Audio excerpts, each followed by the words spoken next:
Very good afternoon, respected Jignesh sir, Dr. Vijay Bhatt, Dr. Rahul Deshpande, Dr. Omkar.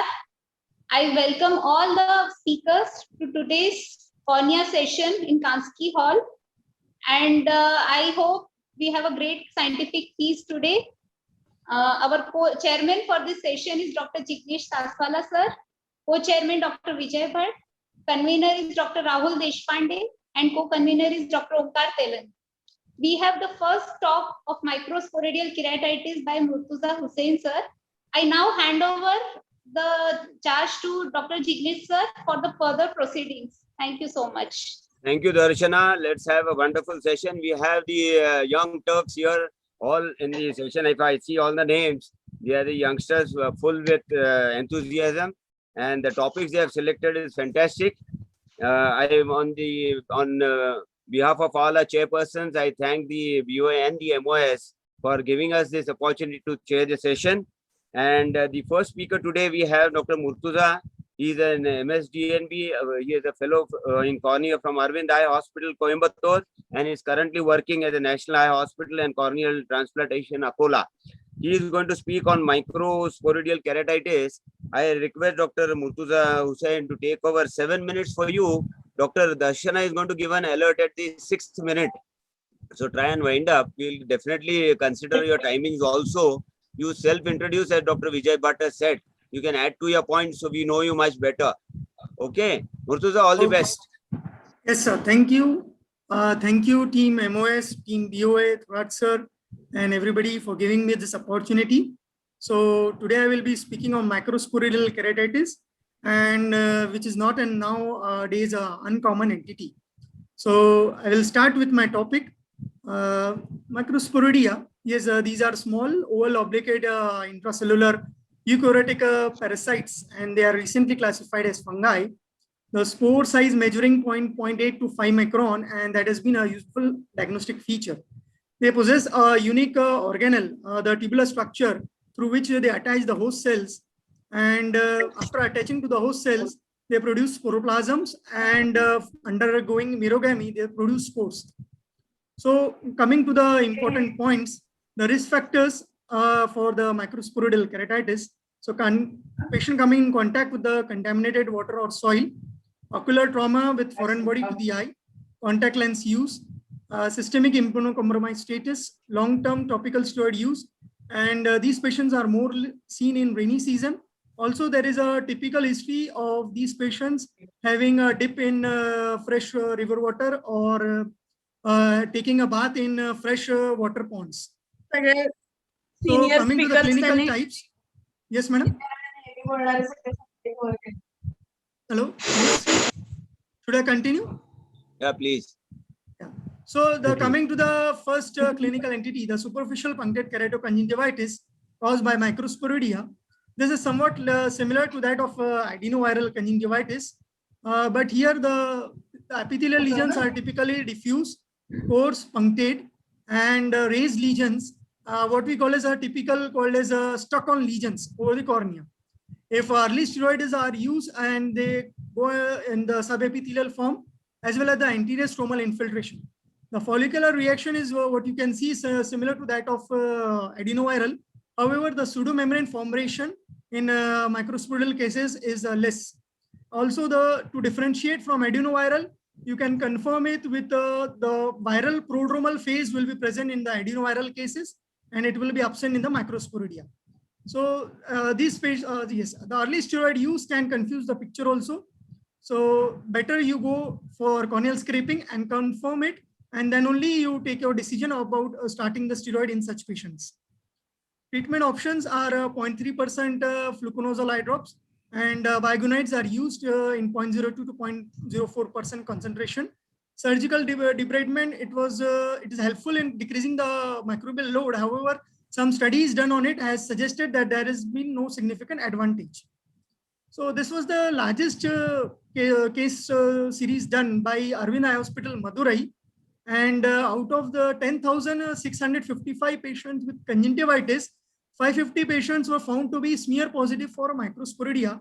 And among those 550 patients, 80% patients had, neither of them had no risk factors, like they didn't had any prior history of ocular trauma or taking a bath in fresh river water like that.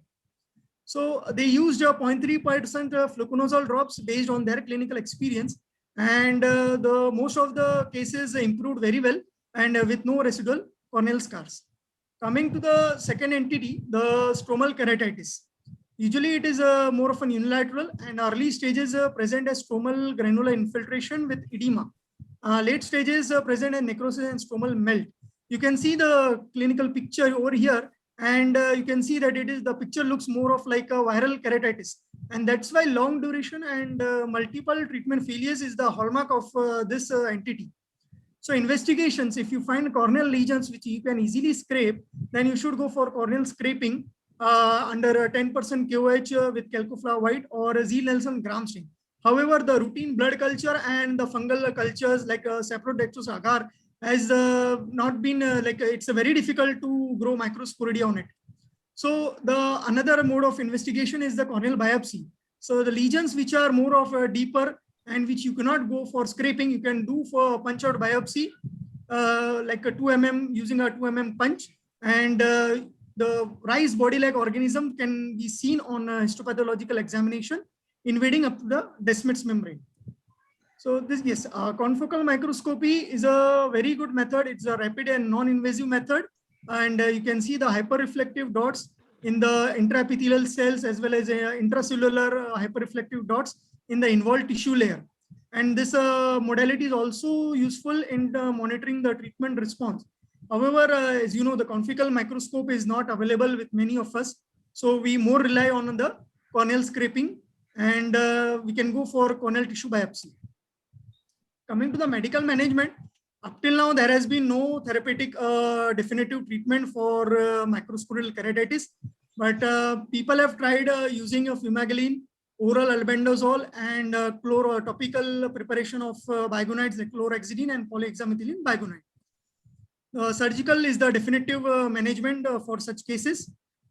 You have to better go for penetrating keratoplasty than lamellar graft because the chances of recurrence has been seen, and also the organism is seen to invade up to the Descemet's and beyond Descemet's also.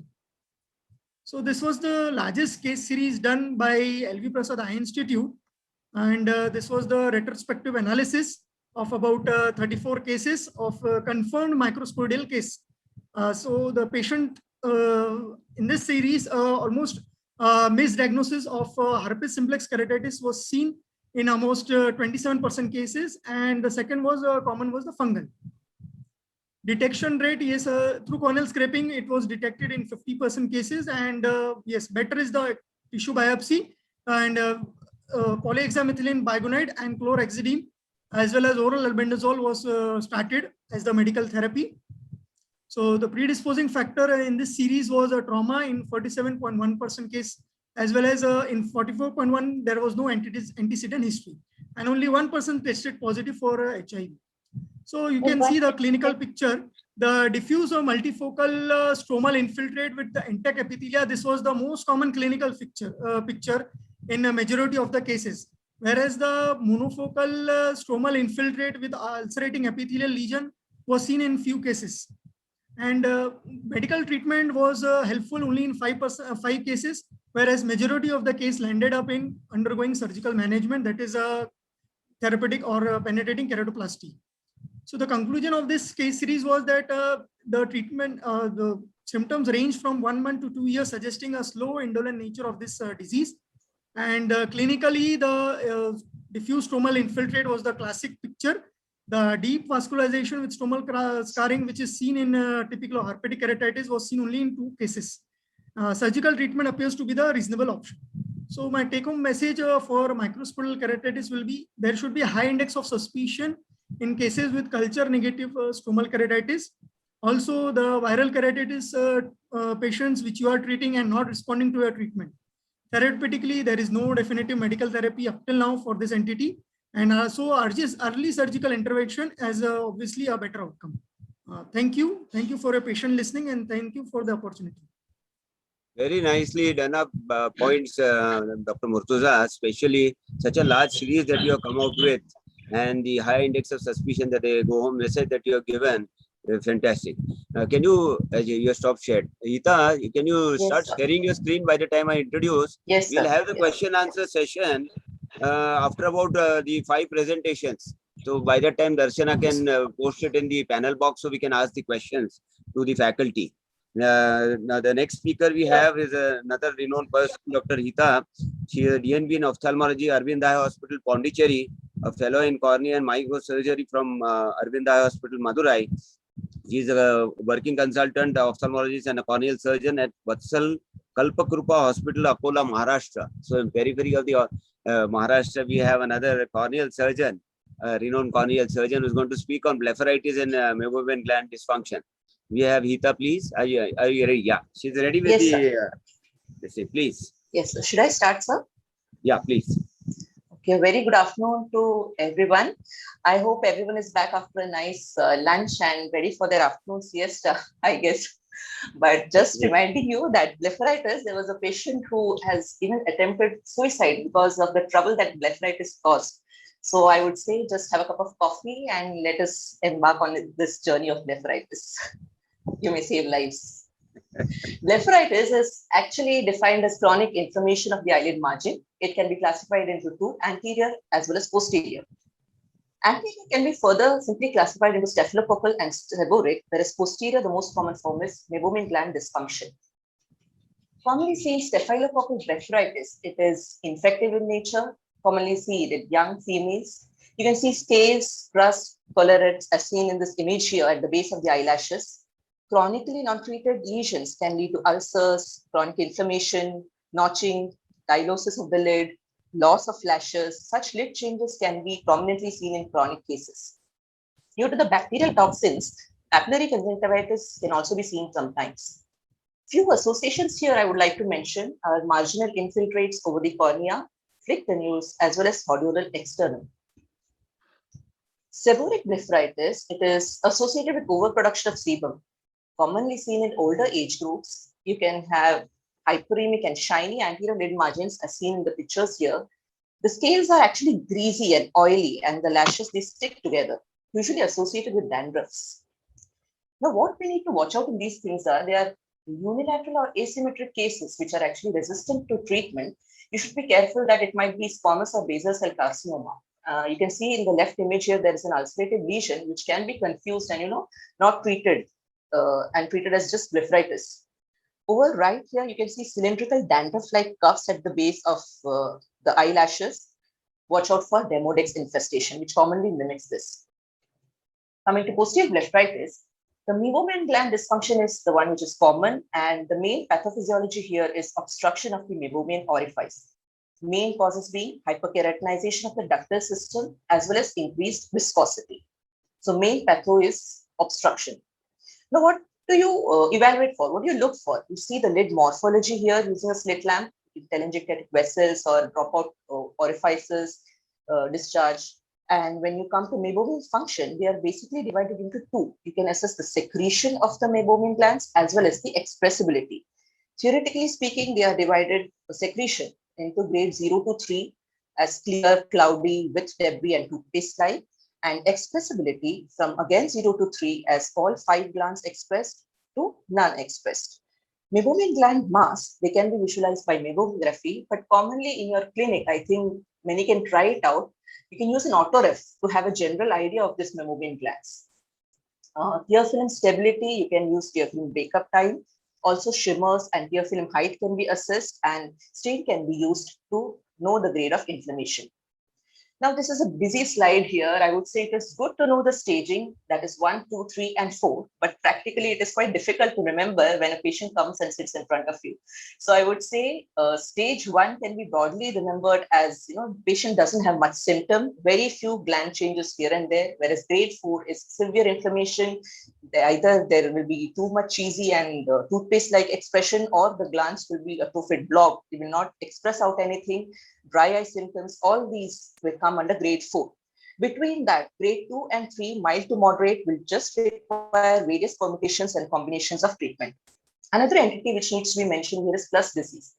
Conditions, these are the conditions, they are seen at any stage. They are exacerbated inflammation, mucosal keratinization, flick tenules, trichiasis, chalazion, anterior blepharitis, as well as Demodex. Now, each of these conditions, they have their associated specific treatment, and during any stage of meibomian gland disease, they can occur and should be accordingly treated.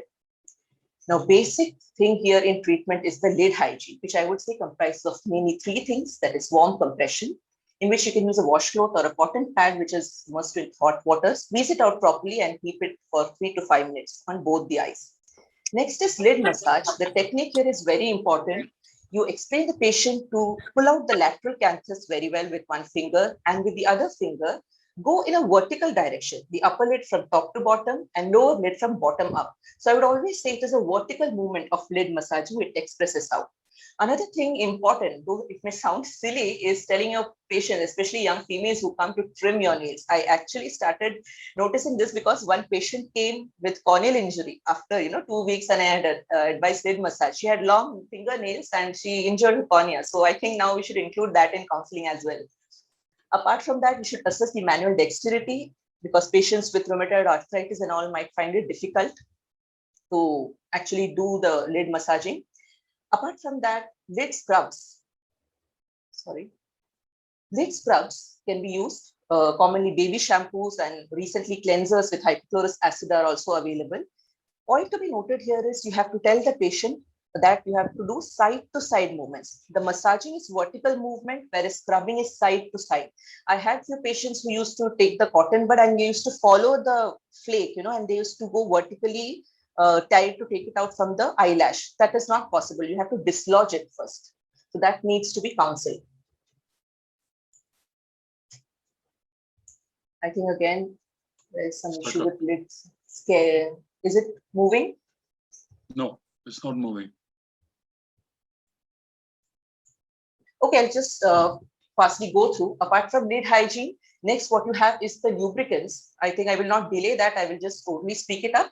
Lubricants, the mainstay of treatment for your dry eye and MG related things. But what care you need to take is that they should be lipid based, having castor oil. You have to take note of that. And nowadays, many liposomal sprays are also available, which can be given at dry. But when administering eye drops, especially lubricants, you have to take care of that. Next is your topical antibiotics. Most commonly used and our friend very best, azithromycin, which is famous nowadays because it is very effective. It has got an antimicrobial action, anti-lipase action, as well as an anti-inflammatory action. So BD dosage ointment of azithromycin can be given. Next is oral antibiotics. Doxycycline and azithromycin, they are commonly used, but nowadays, again, azithromycin is becoming more famous because, what should I say, shorter duration, the course is 5 days, initial startup with 500 mg loading dose, and then for 4 days, 250 mg per dose. 1 minute. Steroids.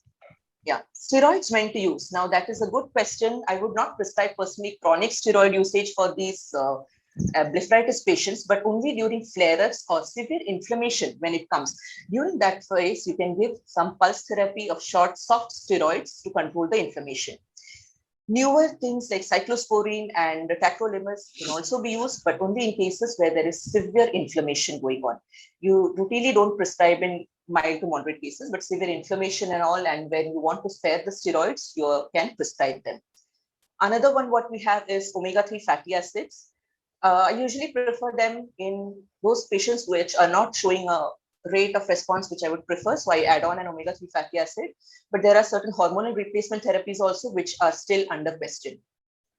Now for meibomian gland dysfunction, another thing to watch out, and I think the only thing to watch out is recurrent lesions at the same place, mimicking a chalazion. You just can't keep on treating it as due to meibomian gland disease. It might require a curettage, and you need to send the specimen for histopathological examination, mainly to rule out any neoplasms. So my take-home message, I would say, is counseling the patient. Spend time with the patient to actually counsel the technique of lid massage, lid hygiene, which plays a very important role, because that was their compliance is what matters finally.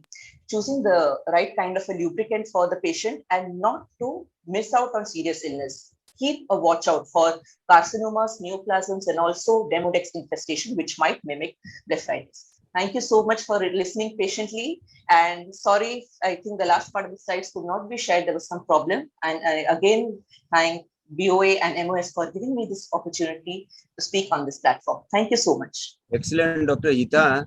the way you have covered up in spite of the slides not running, a fantastic way of completing the whole session. Now I request Dr. second Vijay I will Bhatt. stop Yeah. sharing. Jignesh bhai, can I make in a small comment? Yeah, please. The salient point what Hita mentioned was the judicious use of steroids in such cases. Absolutely. So sometimes in younger patients, if the mother doesn't take care and they go on using steroids for a long time, that can end up with a lot of problems. And the other thing is the constant rubbing, which also can lead to some early corneal changes. So I think very wonderfully covered. Because of keratoconus also. Yes, right. Keratoconus also. Right, yes, quite right. Sir, next intro will be with you, Dr. Vijay Bhatt, sir. And Good as I afternoon, said, sir, I would Taswala, request, sir. Good Good afternoon, afternoon, sir, Taswala, Professor sir. Ragini. Good afternoon, Taswala, sir. Good afternoon, Vijay Bhai. good Good evening. Good afternoon, Darshana. Yes, Yeah, Good fantastic. afternoon, everybody. Thank you for being Professor here. Ragini, we very nicely arranged all the sessions. We are enjoying it. The speakers are also absolutely full of charge. Everybody is doing it. The youngsters are doing very nice, in fact. That is what I So would say. you are going to be the next president, Ah. and with your enthusiasm and Vijay Bhai's, expertise, both of you are going to rock. And the Absolutely. speakers are definitely young rock stars. the scientific program has attracted 5,000 viewers. Viewers, yes, it's a 5,000 fantastic. Congratulations, viewers. hearty That's a wonderful congratulations for that. So all of Preetham's brainchild, Nikhil, all. The whole Swapnesh, team, yeah, Sumit, whole team. hard work. Very All Very good. of us. Wonderful. Parikshit, Sirish, Yes, yes. Pankaj, I think we all as a family together, we Yep. are together. pointed. Hi, Omkar. A big Hi, family. madam. The next Madam, speaker good will- evening. Ragini madam. But sir, That is the next speaker after that, Anand Pasari, we won't take him because he just called me up. There is some problem. So we take him down the line. After that, whoever the next, I think, should be ready. Sarvate, Nikit Sarvate is there. So, Sorry, sir, Dr. introduce Rohit. Rohit. Sorry, I interrupted your talk. Sorry. Yeah, ma'am, not an issue. Not Ma'am, I just want- In fact. Ragini madam. Hi. Yeah, we are all your students. So all the young Turks, we had learned everything from you and sir. Thank no, y'all were once my student, and I'm so happy that Omkar, my first student, looks older than me. And, Arey yaar. and Bunda now bana you're diya a bigger Omkar ko. consultants than me, and I'm so happy. Was it a compliment to Omkar or? Oh, I it's a would take it compliment as for a Omkar, I compliment. should say, nahi kya? I would take it as a compliment. Yeah, he's a professor of professor. Yeah. For Omkar, always compliments, always compliments. Go ahead, Rohit. Please go ahead. Yeah. So good afternoon and really thankful to BOA and Maharashtra Ophthalmic Society MOS. And I welcome you on behalf of this Cornea 7 session. I'm here to discuss about the tips and tricks in lamellar keratoplasty, the topic which has gained a sort of a lot of prominence in last few years. Right from the history when Roman Castrovillo in 1930s, you can see a very antique photograph who had described a watermelon plug. That was a square graph that was seen, and we had come a long way from those days to what we are seeing today.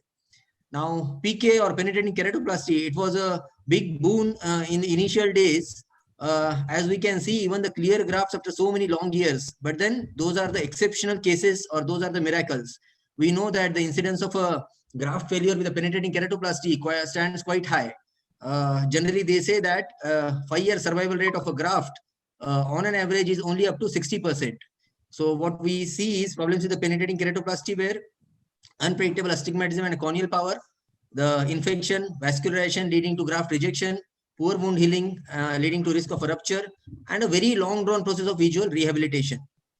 So as I said, penetrating keratoplasty, it was a gold standard in the initial days in a corneal blind patients, and it had given a very good results. Especially I had seen while I was working with Lahane sir and Ragini madam, sir used to do a fantastic penetrating keratoplasty right in 2005 or 2006 when I was working with them. And I'd seen almost 10 or 20 years old graft which were doing very well operated by sir in the initial days. So advantages of a LK or lamellar keratoplasty or PK, it's a faster visual recovery, lesser post-operative astigmatism, which is confirmed by various corneal topography, stronger globe integrity due to lack of a full thickness corneal incisions, and no or less suture-related infections. As you can see in a DSEC or a DMEC, now we are not using any of the sutures as such.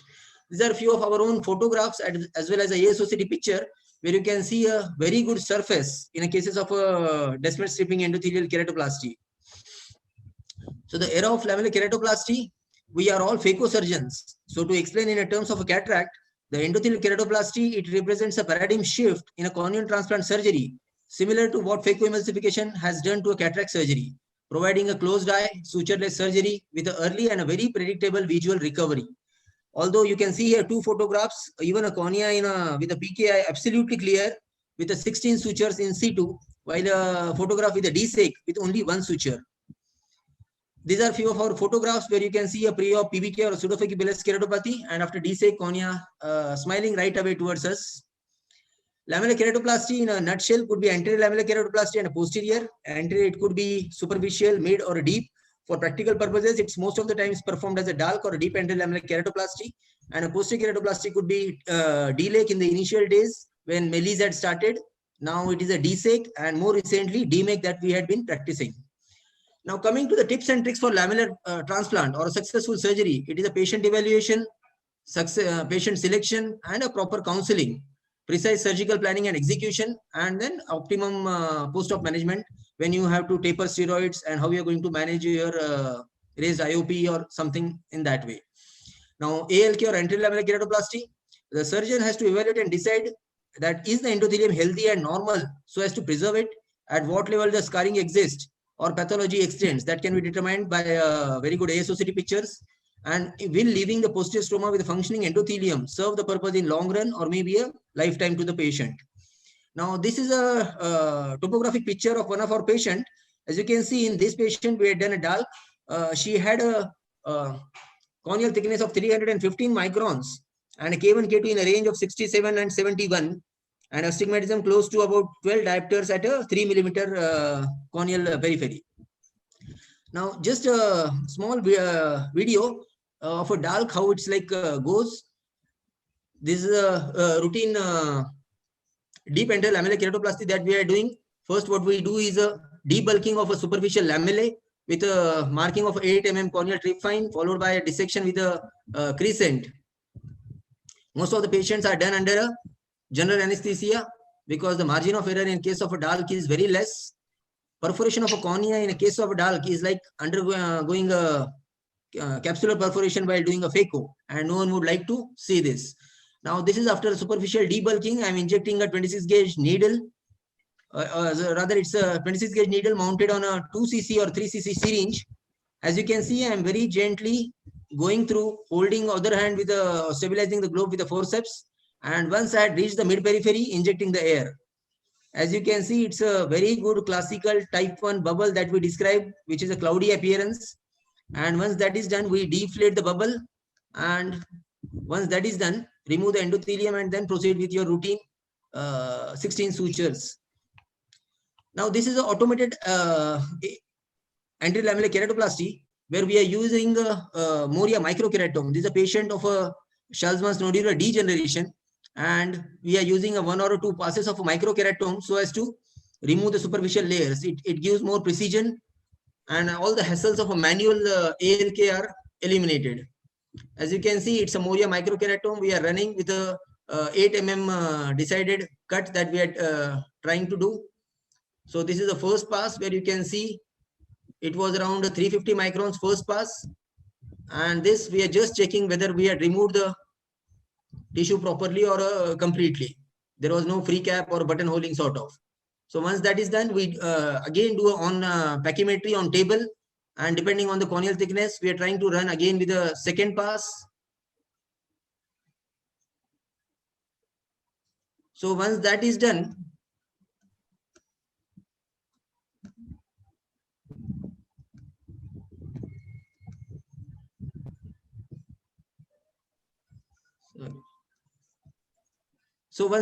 we are putting in a graft with endothelium off or endothelium removed, and you can see absolutely crystal clear cornea that we are seeing right on table. I'll just run through, and we are putting the sutures as usual, like our penetrating keratoplasty. At the end, I just want to highlight what the picture is even at a 1 week post-op.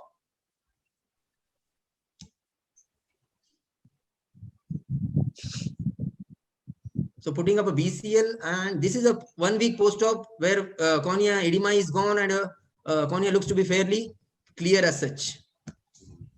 Now, endothelial keratoplasty, coming from anterior lamellar keratoplasty to the posterior lamellar keratoplasty, that is called as the EK. It should be the procedure of choice nowadays where only the endothelium is affected and none or minimal corneal scarring is there. It can be combined with phacoemulsification with IOL if lens appears to be cataractous, especially in a Fuchs endothelial dystrophy.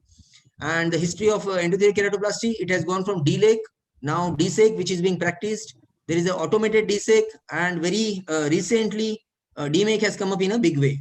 Now, I just like to share a video of a DMAC as such, where what we are doing is we are staining the endothelium. First initial trifine mark with a 10 mm, and we are trying to lift the endothelium from the stroma. This is what we call it as a DMAC stripper. And once we raise the edges of our endothelium with either with a McPherson or a curved forceps, we are trying to separate descemetes from the rest of the stroma. Embryologically, descemetes and stroma, they are derived from a different structures. So there is a potential space, and once if the dissection is done properly, it comes up in a very good way. So once half dissection is done and stained with a methylene blue or a trypan blue, we are trying to dissect from the other side. Now coming up, we are staining the stroma, and once that is done, we are removing the tags of endothelium from the periphery, which we don't want, and this graft is ready for an injection into the anterior chamber of a patient. Once that is done, we are moving on to the patient's eye. There is this, this is a patient of a pseudophakic bullous keratopathy. So like our routine DSEK, we are marking the 8 mm trifine from the corneal epithelium side and stripping the descemetes with a reverse Sinskey hook.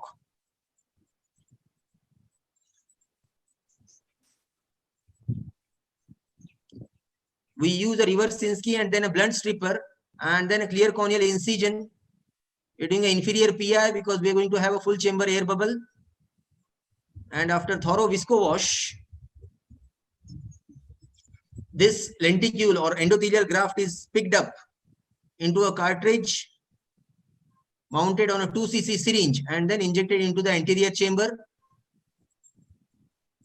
And once that is done, the first step that I would do is secure my incision so that the graft doesn't escape out. My artificial anterior chamber is maintainer is out. So once that is done, we are trying to secure the graft in a position and making sure that it has opened up in a correct way. And the graft is secured in a position with an air bubble.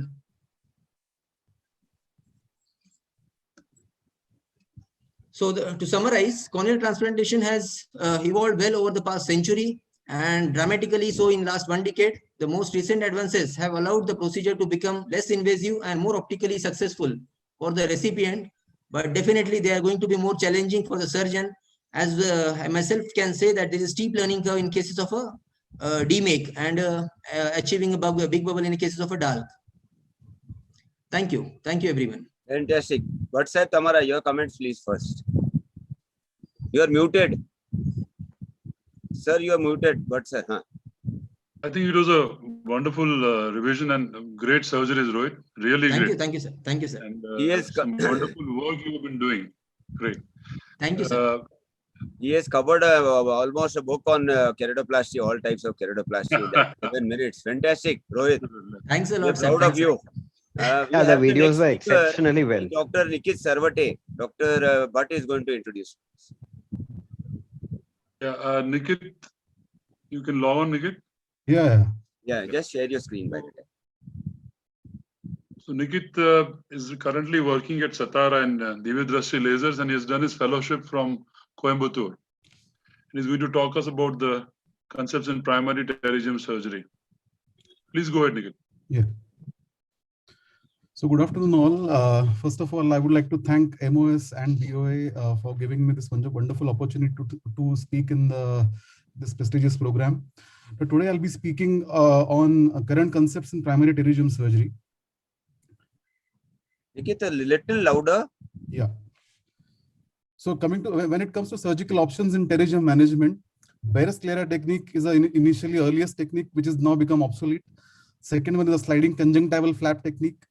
The third one is, and most popular, is the conjunctival or conjunctival plus limbal autograft technique, which can be done with the help of sutures, with fibrin glue or autologous blood.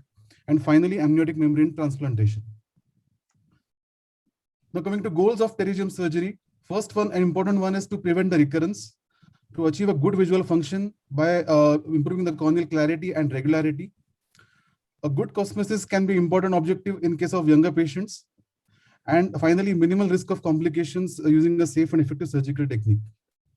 So here I'll be showing a video of a primary pterygium excision with few technical nuances. Before starting the surgery, I usually prefer to use 0.15% brimonidine eye drops 10 to 15 minutes prior to minimize the conjunctival hyperemia and bleeding during the surgery. So here I'm marking the neck of the pterygium. Then the dissection is started along the marked line along the limbus, and the neck is dissected. Now the thickened Tenon's tissue is separated from the above normal conjunctival tissue. As this tissue is important for recurrence, it is carefully removed. Now the head is dissected using a 15 number blade, as it provides a very excellent dissection planes. Now the limbus as well as the corneal surface is smoothened. So here I'll be applying two sutures at superior and inferior conjunctiva to minimize the size of the Barrett's sclera or conjunctival defect. So I'm using 7-0 Weichel sutures, and I am taking a sclera also in the bite so as to provide a better anchorage. I'm using reverse knotting here so that the knots gets buried underneath the conjunctiva. So similar process is repeated for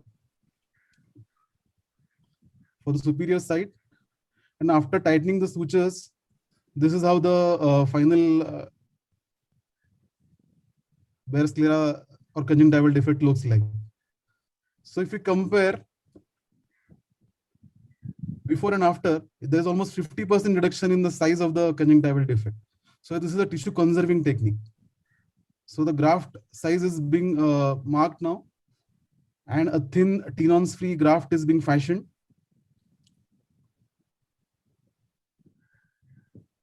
I haven't taken any limbus in this graft because it was a small pterygium. The graft is being cut at the limbus.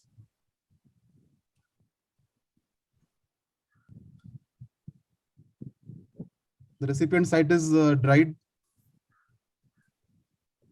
and the tissue adhesive is applied. And instead of lifting the graft, one can just slide the graft over to cover the entire area of the Barrett's sclera completely. Just flatten the graft from all the sides and oppose it with the surrounding normal conjunctiva. One can also iron the graft at the end to remove the excess of fibrin glue from underneath the graft. Now to assess the donor area, one can place fibrin glue and just retract the conjunctiva forwards to completely cover the donor area as well. This provides excellent comfort to the patient post-operatively. So coming to my second video, now as we know, the double-headed pterygia come with their own set of challenges. The most important being the unequal sizes of the Barrett's sclera after the dissection of the pterygium, and the scarcity of conjunctival tissue available to cover these bare areas. So this is a very nice technique described by Dr. Rishi Swarup, which can overcome this problem, which is a smart split grafting.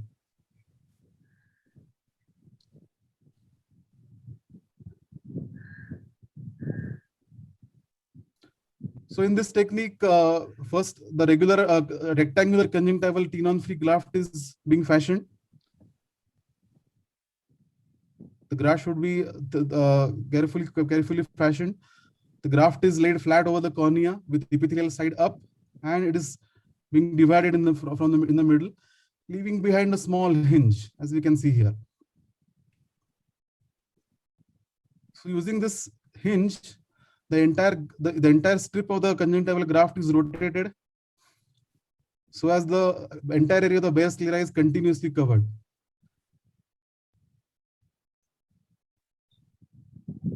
So after assessing the amount of graft required to cover one side, the remainder of the graft is trimmed. And this small strip is then shifted to the other area of the bare sclera. And after applying the fibrin glue, the graft is secured.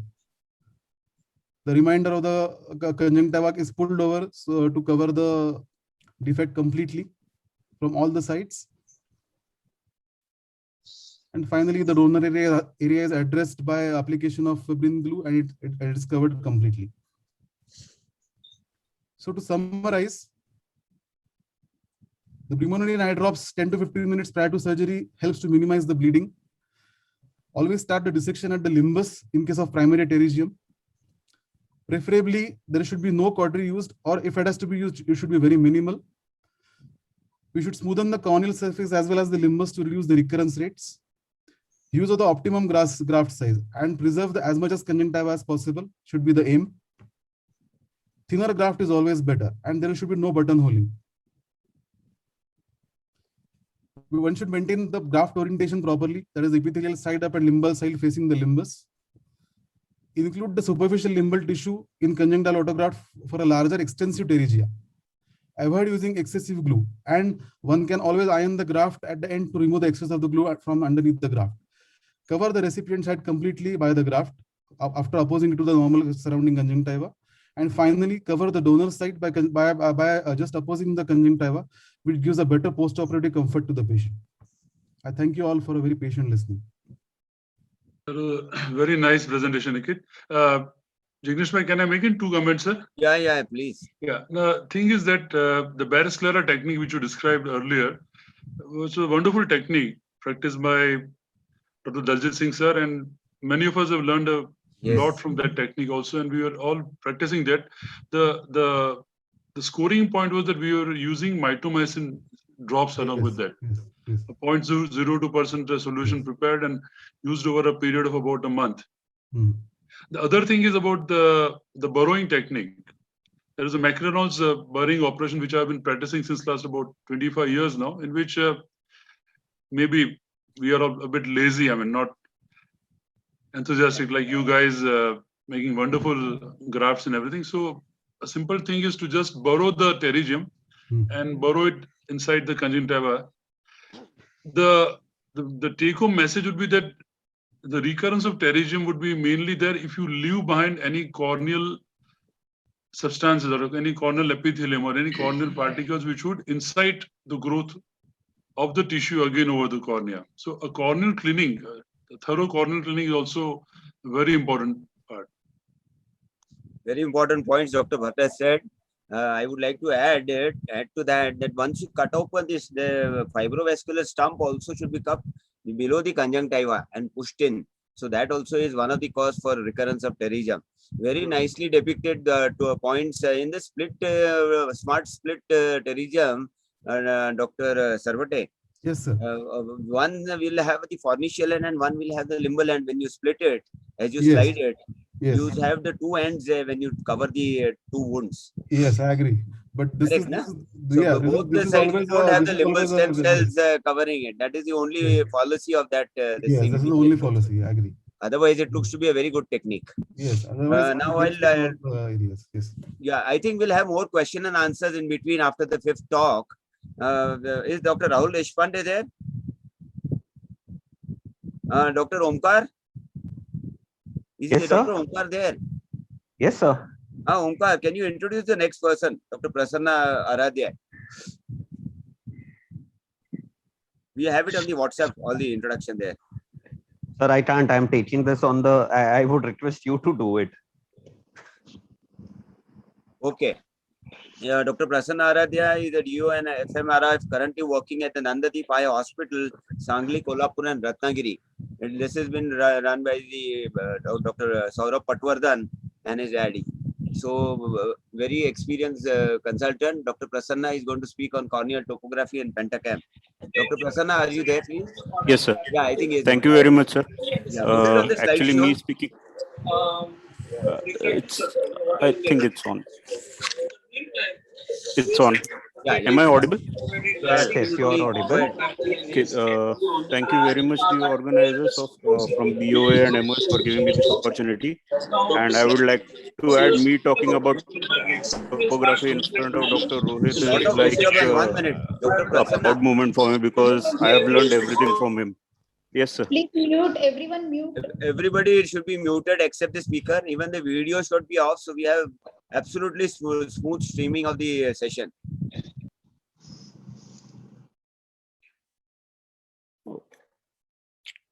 Dr. Prasanna, go ahead. Can I start? Yeah. So the cornea contributes to about 2/3 of the eye's dioptric power, about 43 to 44 diopters. So it can be divided into 4 geographical zones: the central, paracentral, peripheral, and limbal. The normal cornea is prolate in shape. That is, it is steeper in the center and flatter in the periphery. And an oblate surface denotes a post-surgical cornea, like in a post-myopic PRK or a post-LASIK, which is flatter in the center and steeper in the periphery.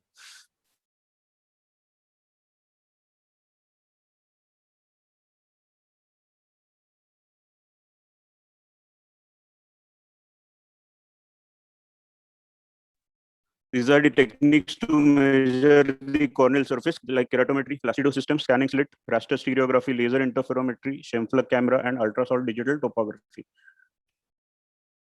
So keratometry provides the radius of curvature and dioptric power, the amount of corneal astigmatism, and the axis at the central 3 millimeters of the zone. The positive features are it is accurate and reproducible for measuring regular corneas. It is good for fitting CL and IOL power calculations. It is faster to use, easy to use, and it's low cost. But it is limited to only to the central cornea, central 3 millimeters of the zone. So no data on paracentral or peripheral cornea can be achieved. It assumes that the cornea is symmetrical, which is not accurate in other corneas, and it loses accuracy when the cornea is very flat or very steep. So then came keratoscopy, wherein Placido disc was used. It used to project multiple concentric rings on the cornea, and it gave the direct direct visualization of the rings, which was keratoscopy. And photokeratoscope was when the camera is attached to photograph the Mayas. So when the central cornea is very steep, even higher amounts of astigmatism can go undetected with keratoscopy. It misses data on the central points. Sometimes small degrees of abnormalities are not identifiable, and with the regular astigmatism of less than 3 diopters cannot be detected by visual inspection, and it cannot be used on regular corneas because of non-reflection of the target by the cornea. So then came video keratoscope, where a series of illuminated concentric rings were projected onto the cornea. It uses the corneal tear film as a mirror. The reflected image of the ring is captured by a digital video camera, and the image is then subjected to computerized algorithms to identify the position of the rings relative to the video keratographic axis. So the corneal shape is measured in terms of height, radius of curvature, and power. Height defines the distance of each point from the reference surface. Height map with a flat reference plane show the overall shape of the cornea. Finer details can be provided by using a spherical or elliptical reference plane. It uses in a refractive. It's useful in refractive surgery, as the refractive effect depends on the depth of tissue removed. The radius of curvature can be identified as a global radius of curvature, which measures the distance of point from optical axis. The local radius of curvature calculates the curvature of each point with respect to its neighboring point, which is more accurate for local irregularities and peripheral cornea. The power is a measure of refractive effect of the anterior corneal surface. The radius of curvature is converted to power using standard keratometric index of 1.3375. It is derived by assuming standard thickness, refractive index, and shape of posterior corneal surface. The maps is displayed as a 2-dimensional color map, hot colors signifying steep cornea, green the intermediate, and cool colors like violet and blue as flat. Now, how to read a corneal topography? It goes step by step when we are reading a topography. First is check the name, date, time of acquiring the image, then the machine on which the topography has been performed. The second step is identifying the scale of measurement and the step interval. So there are three types of scales. Absolute scale assigns the same color to given dioptric interval. It forces the data to fit within a predetermined dioptric range. It is consistent and allows a direct rapid comparison between maps of one eye to another, and thereby it avoids confusion and is familiar for the user. So, but sometimes it can mask minor irregularities. So this is an image of absolute scale, which is a fixed interval scale in dioptric powers. Normalized scale automatically adjusts and subdivides the map into multiple equal dioptric values found for individual corneas, and thereby it provides more details than absolute map, as color intervals can be much smaller. In TMS, this is displayed by 11 colors, so which is minimum to maximum. So we can see here, this is a normalized scale, which does, okay. So then there is an adjustable scale, which is also known as customized scale, as the scale interval can be selected by the operator. It offers topographic details, but the meanings of colors are lost, and some normal corneas look abnormal and vice versa with this. So then we come down to types of map. It averages from axial map, averages from data from the first to the next ring. It is based on spherical based algorithm, assumes that the cornea is spherical. It measures the curvature at a center point in a certain point in axial direction. It shows variation in corneal curvature as projection, describes overall shape of the cornea, and calculates curvature rather than the power. Tangential map, also known as local or true map, measures the curvature at the certain point on the corneal surface in meridional direction relative to the other parts of the particular ring. It gives better geographic representation of the cornea and does not assume that the cornea is spherical. It is more accurate for assessment of peripheral corneal localized defect corneal pathology and recognizes sharp power transitions. So here is an axial map, and this is an instantaneous map. So the elevation map measures height of the corneal surface from a computer generated reference surface. The warm colors show higher point from reference plane, and cool color designate the lower point. It is not measured directly by Placido-based topographers. Elevation map surface is a reference surface is a sphere in most instruments. Elliptical elevation map matches the corneal shape better, but same surface may appear differently when mapped against different reference surfaces. So it is useful in predicting fluorescent pattern in RGB contact lens fitting. The refractive power map account for aberrations while calculating power and radius. It is useful in assessing the visual performance or the end result of post-refractive surgeries. Other types of maps are meridional maps, raw images, and numerical display. So these are the subtraction maps for identifying the pre-op and post-operative corneal maps for follow-up of myopic regression or progression of keratogenic eyes. So then we come down to identifying the topographic pattern. To describe the pattern, this is a round pattern which is commonly seen in about 23% of the eyes. This is the oval pattern seen in about 21% of the eyes. This is the symmetrical bow tie seen in about 18% of the eyes, and asymmetrical bow tie seen in 32%. So this is irregular astigmatism seen comparatively rarely. So then we come down to seeing the statistical or quantitative descriptors. So simulated K readings are obtained from the radius values at the central 3 mm zone. Major axis is the greatest power, and minor axis is the 90 degrees to the major axis. Min K provides meridian where actual minimal power occurs. Average K is the average of steepest and flattest, and cylinder is the amount of corneal cylinder obtained from simulated K values. Surface asymmetry index can be measured as the summation of differences in corneal powers between corresponding points 180 degree apart on 128 equally spaced meridians. SCI is higher in keratoconus, PK, decentered myopic surgery, or trauma and contact lens warpage. Surface irregularity index measures local fluctuations in central corneal power and correlates with potential acuity. It is a summation of local power fluctuations along 256 equally spaced semimeridians on 10 central myas. High values are found in dry eyes, CL wear, trauma, and PK. It increases with irregular astigmatism. Index of asphericity indicates the curvature change from center to periphery. Prolate surface has negative Q values and oblate has positive. So the normal prolate cornea Q value is around -0.26. So other display or software options need to be confirmed. Overlays need to be confirmed, like pupil, eye image, grid square, or optical zone. Keratoconus screening software like Rabinoid, Slicemeda, Smolex Slice Indices, multiple display options, and CL fitting applications. So Smolex Slice Index reports in the severity of keratoconus. 0.15 of KSI is KC suspect, and clinical keratoconus if it is 0.31 or higher. So topography should always be checked with the other eye, and also, if possible, we should check the previous map of the same eye. So these are the maps of cornea, normal cornea, usually which shows enantiomorphism, that is mirror image of the symmetry. So these are the clinical rules of topography in refractive surgery. It can be used for preoperative, intraoperative, postoperative, or throughout the follow-up. So this is a well-centered central ablation zone of post-myopic refractive surgery. This is a decentered zone of ablation, where we can see that the zone of ablation is. Sorry? Your time is like up. Can you please summarize? Need to sum up, Prasanna. Sure. So these are mild keratoconus, this is moderate keratoconus, and this is advanced keratoconus, and this is topography post-bulk.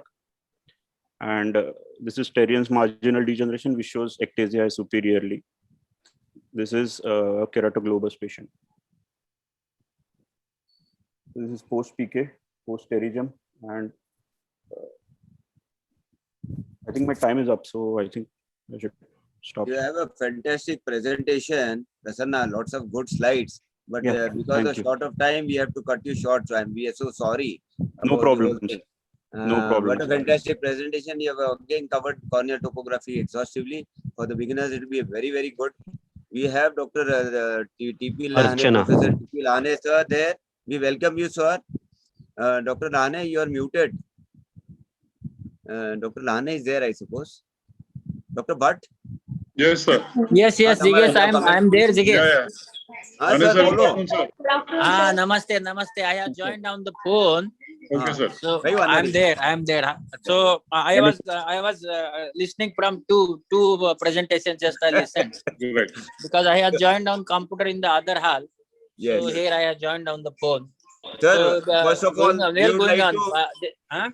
we would like to congratulate you for a fantastic session. And Yes, as everybody is aware that you are contesting for the post of vice president, so I would Yes. like everybody to see to it that our candidate comes with a That's thumping good. majority. Sir, your comments, please. Thank you, sir. Bola, sir. Thank you.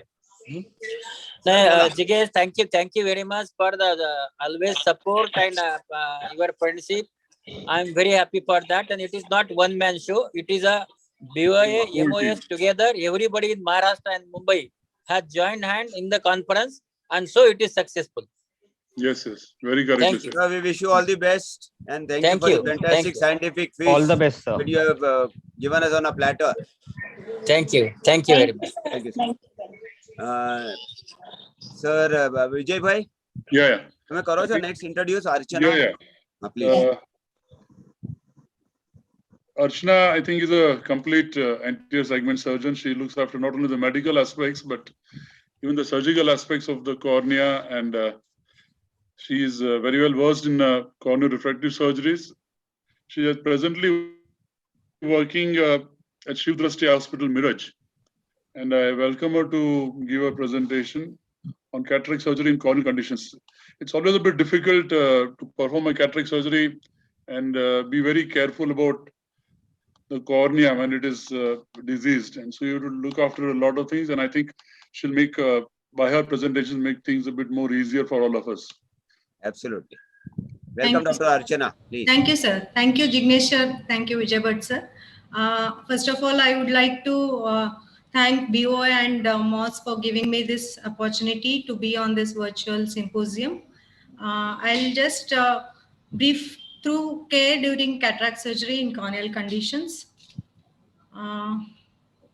You can have your video on, Dr. Archana. People Okay, can sir. see you. I'll just start. We should, in fact, cut off a video so people can have a seamless presentation. So corneal diseases may limit surgical techniques during cataract surgery and may lead to undesirable surgical result. Furthermore, cataract surgery may contribute to the progression of pre-existing corneal diseases. So preoperative identification of corneal comorbidities and appropriate perioperative management, including relevant surgical techniques, are very much essential for surgery to have optimal outcomes. So we'll come to these challenges one by one. So prior refractive surgeries, these are usually ablated or weakened corneas, which defy conventional formulae for determining IOL powers. So online calculators help us using many formulas after putting in all the information about the eyes. Surgeons nowadays use intraoperative aberrometers to improve the accuracy of their IOL choices. The chosen IOL should be shaped to neutralize the spherical aberrations. So myopic, classic or PRK usually prefer negatively aspherical IOLs. Multifocal IOLs should be avoided in these cases. Coming to the next most common unhealthy ocular surface, we have dry eye in this, which has worsening of pre-existing dry eye following cataract, or sometimes surgery also causes dry eye. These can be mainly in age-related patients and associated connective tissue disorders. Mild to moderate dry eye can disrupt the corneal tear film enough to affect the optics of the cornea. So we have to avoid exposure on the operative microscopes, and we have to use judiciously preoperative medications before surgery. Intraoperative tips, we have to use topical viscoelastics, and we have to take utmost care while using the speculums. Treatment of dry eye preoperatively, in mild cases, we can use artificial tears for 2 weeks. In moderate, artificial tears plus cyclosporine plus steroids for 1 month. And in severe cases, we can go do use artificial tears, cyclosporine and punctum plugging for 3 months, and systemic immunosuppressions wherever required. So the other ocular surface abnormalities, which are blepharitis, meibomian gland dysfunctions, and ABMD and Salzmann's.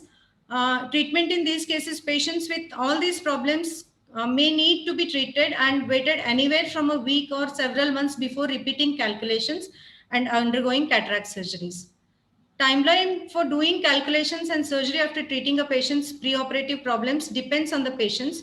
The surgeon is taking off the epithelium to treat EBMDs. The general rule, whatever intervention we do, we have to make sure the eye returns to normal before we take up the next step.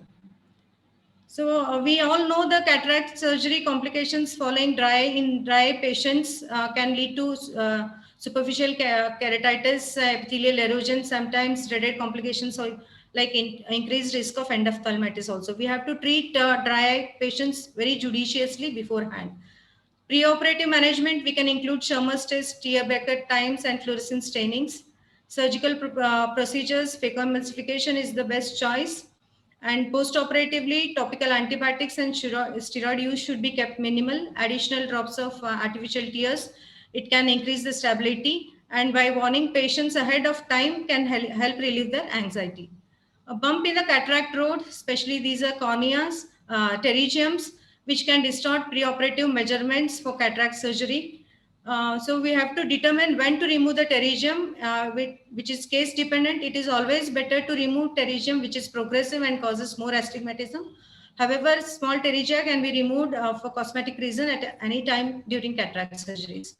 Managing a corneal scar, superficial keratectomy and excimer laser PTK are viable options for cleaning the corneas prior to cataract surgery. And while tackling with corneal scars, we can use external light sources like chandelier illuminations or endo illuminators to have a better view. We can enlarge pupils wherever necessary, and capsule staining techniques will also give a better view. And we have to avoid coaxial illuminations in corneal scars.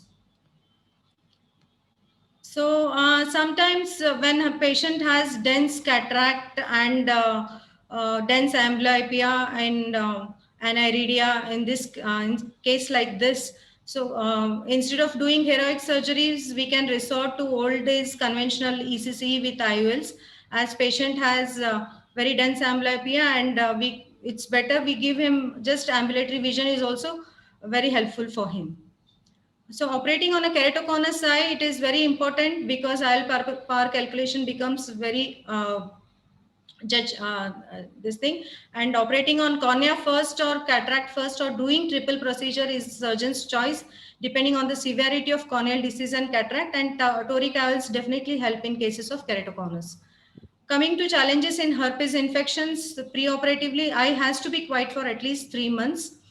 And patients, before surgery, we can use 2 days of oral valacyclovir 500 milligram BD, which can be continued for 2 weeks post-operatively in addition to topical acyclovir.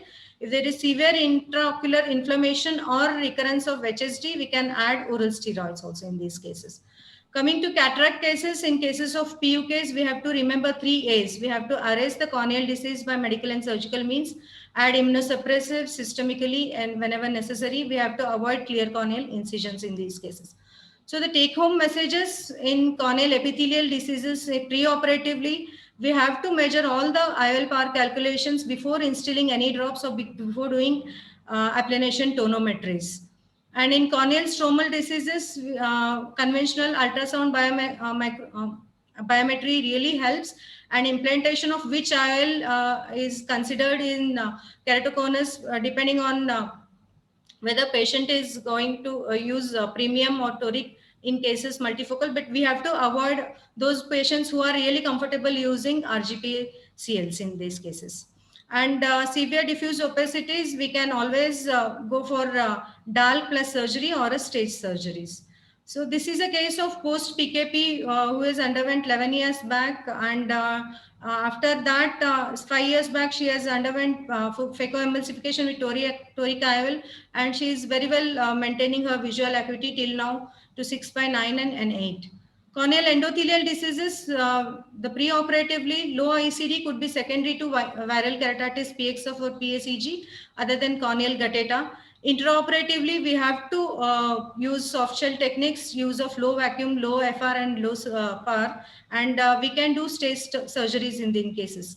Although combination of corneal replacement and cataract is becoming predominant among some surgeons, questions are still existing because most ophthalmologists without any advanced imaging devices such as endothelial specular microscopy, the simplest way is to determine whether patients with Fuchs can undergo cataract surgery alone is if patient has no morning blurring or no clinical evidence of corneal edema, they can very well undergo only cataract surgeries.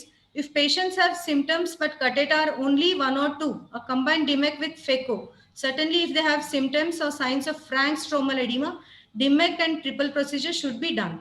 Decision to operate is based more so on the symptoms such as glare, halos, declining vision, pain from erosions, and vision interfering with work or driving. That is on the diagnostic imaging. So the less helpful nowadays is central corneal thickness. There is no corneal thickness cutoff point to determine whether a surgeon should do triple procedure or do just phacoemulsification. Topography usually comes into play if corneal edema is advanced and epithelial edema prevents accurate measurement of K values for IOL power calculations. So in such cases, topography from the other eye can also be used if it is normal. Doing triple procedures in Fuchs, we have to always aim for residual myopia of 1.5 to 2 diopters, as there is hyperopic shift of approximately 1 to 1.5, which is expected after EK. That is, I'm talking about D6. So these are the cases, few cases after doing phacoemulsification alone, and some cases are done, triple procedures are undergone in such cases. Thank you once again. Thanks a lot. Very nice, Dr. Archana. Just a question. We don't have questions in the chat box. Okay, the question for you is where you have a progressive pterygium, yes, and you have done a surgery. You said that first we'll do the pterygium surgery. How long do you wait for the cataract to operate? Suppose so at least for 6 weeks. Yeah, because there is a corneal modulation which is going on. Yes. For it to stabilize, especially if you are putting in toric lenses, you need to wait minimum for 6 weeks unless it's a hypermature cataract. Yes. Then you have to take a call early. Yes. Dr. Bhatt sir, your comments please. Counseling in such patients is very important because of the comorbidities involved with them. The expectations nowadays of patients is very huge. The relatives also have to be made understand that not all of these cases would be winding up with a very good vision, and counseling them preoperatively is a very important part. Very nicely done, Archana. Wonderful presentation. Thank you, sir. Thank you. Very nice. Sir, next introduction, Tamesh karo. Yeah, we now move on to the next speaker and Priyanka Bede. Dr. Priyanka. Priyanka is right now working at Anuradha Super Speciality Hospital in Sangli. She is a fellow from Shankar Nethralaya and is doing a wonderful job in corneal transplants, caring about the medical aspects of cornea and treating infections and managing also ocular surface diseases. And she also has a wonderful interest in refractive surgery. So I call upon Priyanka to please make her presentations. Is Priyanka there? Yes, sir. Good afternoon. Yeah. Can you hear me, sir? Yeah. Good afternoon. Can you hear me? Yeah, yes, we can. Yeah. So first of all, I thank MOS and BOA for giving me this opportunity. I'm going to present today on infectious keratitis for general ophthalmologists. Could you start your presentation? Could you start sharing the screen?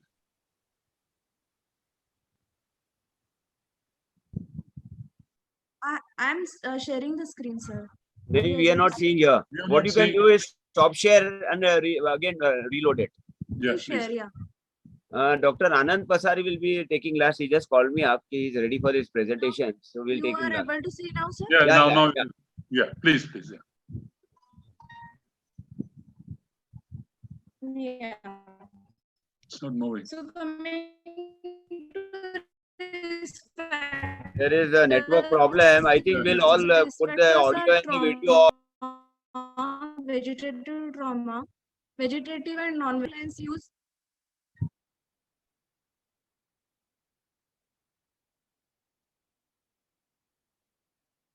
So contact lens use, previous surgery, cataract surgeries and refractive surgery, ocular allergy with patients on steroid therapy, neurotrophic keratopathy, exposure keratopathy, Stevens-Johnson syndrome, dry eye patients, diabetes, immunocompromised states, severe malnourishment, various lid abnormalities like lag of thalmos, ectropion, entropion, and tear film abnormalities also. So coming to the pathogenesis of the ulcer, there is a breach in the continuity of the epithelium, followed by there is a stromal invasion of the organisms, then Bowman layers destruction, anterior stromal, mid stromal and posterior stromal lamellae are destroyed. There is necrosis of the stroma. Ulcer again spreads, there is infiltration of WBCs, there is radial and vertical spread of the ulcer, thinning of the cornea, desmatocele or perforation. And if we break the chain in between by medical treatment, then the infection is controlled and healing starts. So coming to clinical examination, visual acuity is recorded. Then on slit lamp examination, corneal ulcer location, size, shape, margins, edges, texture, depth, size of the epithelial defect, size of the stromal infiltrate, level of the stromal infiltrate, that is depth of the infiltrate, and endothelial involvement. All are mentioned. Then corneal sensations are checked. Hypopion, if there is any, the measurement of the hypopion is done and noted. Whether there is any scleral involvement or not, again the posterior segment B scan is done to rule out any posterior segment involvement, and IOP is measured. So this is the grading of the corneal ulcer, mild, moderate and severe according to size, depth, infiltrates and scleral involvement. So coming particularly to bacterial ulcers, in bacterial ulcers, staphylococcal ulcer, it is a gram-positive coccus. So it produces a very either round or oval-shaped ulcer with distinct margins and less suppurative pores. It produces grayish-white stromal infiltrate, occurs in compromised cornea. As against pneumococcal and pseudomonas ulcers, the pneumococcal ulcer spreads very fast. It causes dense stromal abscess and corneal perforation, early corneal perforation and melting. And the pseudomonas is a gram-negative rod. It again causes liquefactive necrosis, rapid progression, desmatocele and corneal perforation. So this is a picture of pneumococcal ulcer. You can see it, the creeping fashion of the ulcer, serpiginous ulcer also it is called as. We have treated this patient medically and the ulcer healed well. Coming to nocardia infection, it is an acid-fast organism basically, and it causes indolent ulcer with minor grade of trauma. You can see multifocal pachy infiltrates with superficial pinhead size infiltrates, and again the satellite lesions you can see. So this patient that we have treated with fortified amikacin drops and the ulcer is healed well. The diagnosis is very important in this case. We scrape the index of suspicion. We scrape the ulcer and we stain it with acid-fast staining 1%. It shows branching filaments. So this is a microsporidiasis, epithelial microsporidiasis. As already we have seen the microsporidiasis. It is of two types, epithelial and stromal. Epithelial, as against adenoviral punctate keratitis, it causes large SPKs, punctate keratopathy. In epithelial microsporidiasis, we treat it with hello. So Sai, We I treat think there is it another with hall voice Ciplox coming drops in. and lubricant drops 1 hourly. Sorry, Priyanka, continue. Sorry.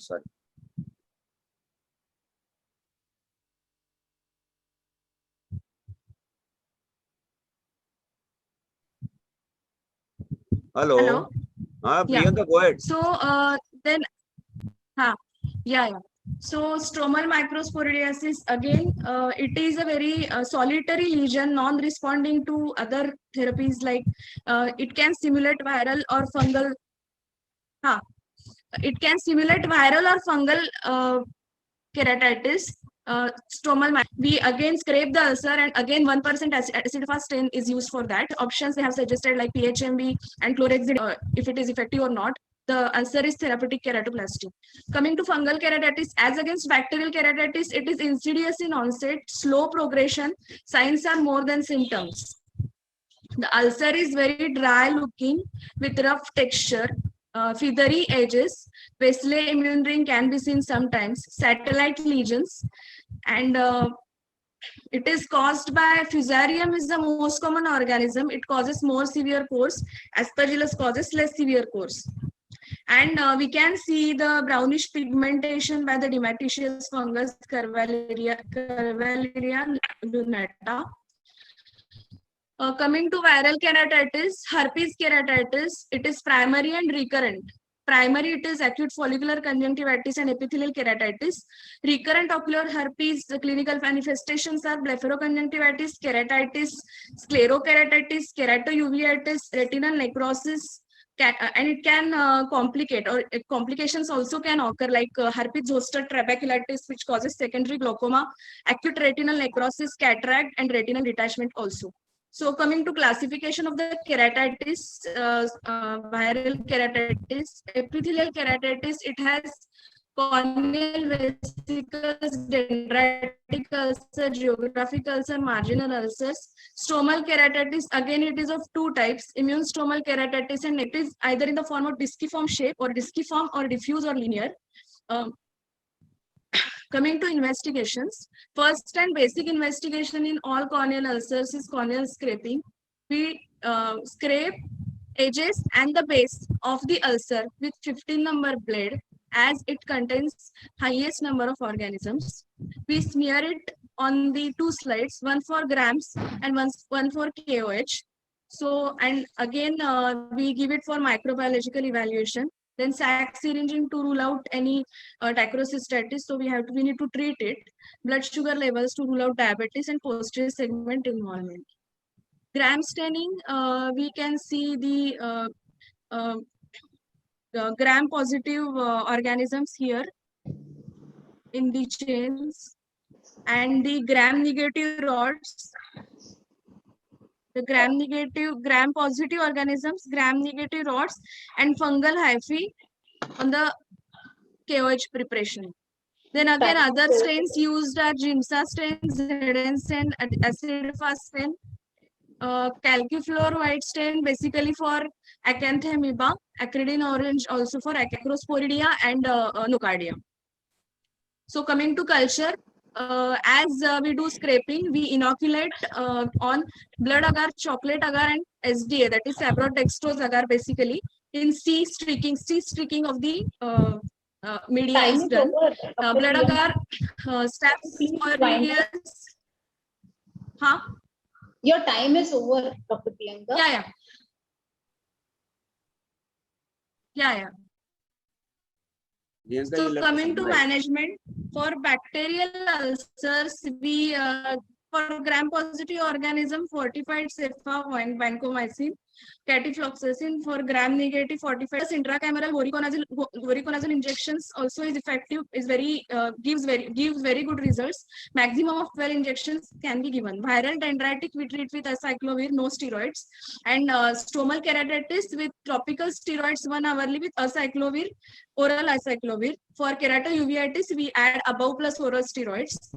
Acanthamoeba, we use PHMB and chlorhexidine. But the ultimate answer is TPK. For Pythium, we use topical, like it should be culture proven. The fungus should be grown, and the PCR should be positive for panfungal genome.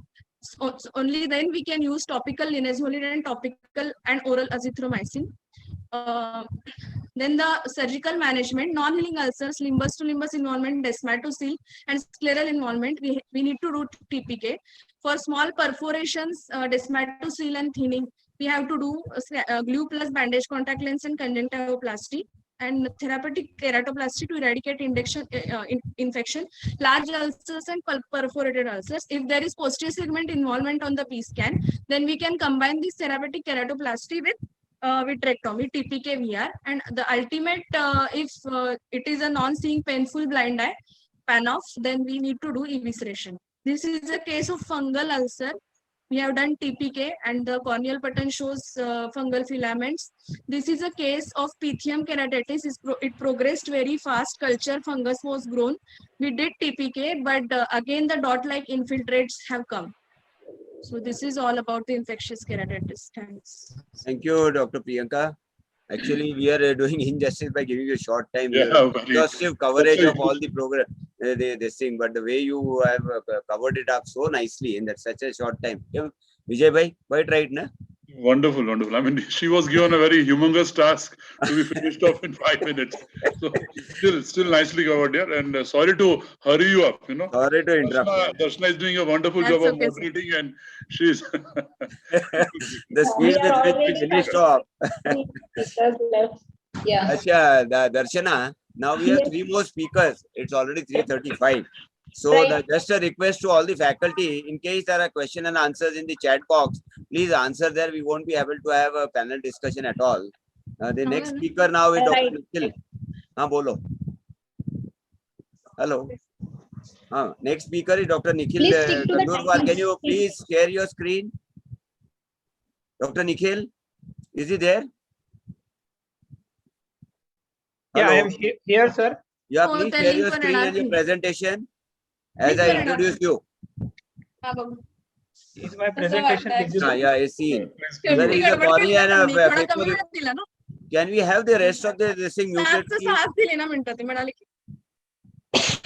Sai, can we have the rest of them muted? Hello. Yes, doctor. Yeah. Well, he is a cornea and a phaco-refractive surgeon Netra Seva Hospital, Nagpur, with keen interest in corneal transplantation, keratoconus management, scleral contact lenses, dry eye disease, and phaco-refractive surgery. Over to you, Dr. Nikhil, please. Yeah. Is my screen visible? No, it's not visible.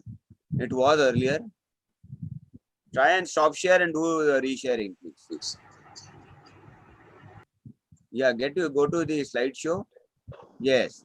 So he's going to speak on scleral contact lenses for moderate to advanced keratoconus. Yours, Dr. Nikhil. Yes, can you stick to the time because we'll have 2 more speakers to finish off. Yes, there is a small error. Just give me one second, sir. Okay.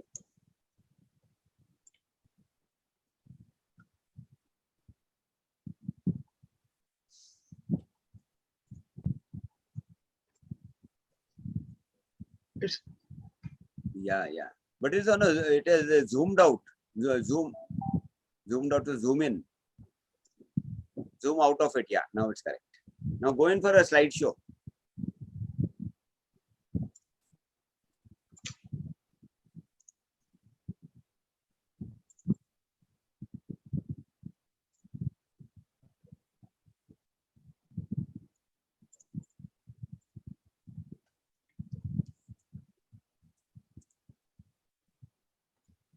Is it okay now, sir? Yeah. Yeah. Okay. At the outset, I would like to thank Team MOS and BOA for giving me this opportunity. I would like to stick to the time. Let's move ahead with my topic. It is slightly off-big topic as an ophthalmologist because not many people are well versed with scleral contact lenses, and I am really thankful to Nikhil Gokhale sir that he encouraged me to speak on this topic. We know there are multiple indications, especially basically divided into just two for visual rehabilitation and for corneal protection. So I will be mainly talking about the primary ectasia group, keratoconus, keratoglobus, and pellucid marginal degeneration. So why particularly scleral lenses are of my choice are because they're haptic. The landing zones, they are totally bearing on the sclera. So there is unlimited, almost unlimited reservoir capacity. And the lenses which I prefer are always more than 15 millimeter in diameter and almost up to the 17.5 diameter. Initially, how to choose the diameter, the formula which they are used is visible iris diameter, and you can just add 3.5 millimeter to get the preferred lens diameter. Certain lenses, they have the scribes on the lenses, and the scribes width is around 0.6 millimeter. And depending on the location of the scribes, you can depending on the location of the scribes, whether it is lying within the lens or outside the lens, we can choose the diameter. In the first case, they are totally within the limbus, so definitely you will need the larger diameter lenses. Where it is lying across the limbus, and the suitable diameter can be taken as the trial lens set.